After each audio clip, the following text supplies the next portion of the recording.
Natatakot na sa atin eh.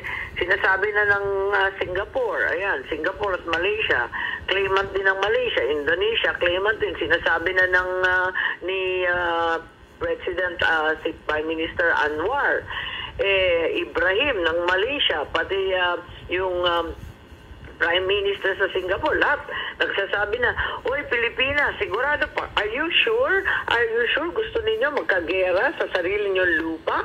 Sigurado ba kayo sa ginagawa ninyo?" Parang takot na sila sa ginagawa natin. At naguhunos dili at sinasabihan tayo na huwag tayong ganyan. Bakit tayo mainit? Samantalang magdadala tayo ng gera dito sa lugar natin. So, yan ang sinasabi ng ating mga kapitbahay. At kung makikita natin, tuloy-tuloy ang negosyo, tuloy-tuloy ang infrastrukturang tulong ng China sa Indonesia, sa Vietnam, sa katutak na investment, ang linalagay pati sa Laos and Cambodia. Nakakaingit nga eh. Dahil ang ganda-ganda ng tren sa Indonesia, isipin mo kung meron tayong tren na ganyan papuntang Ilocos, meron tren na ganyan across Mindanao. Abay, napakalaking tulong sa taong bayan yan. Imbis na away tayo ng away sa sariling kapitbahay. Anyway,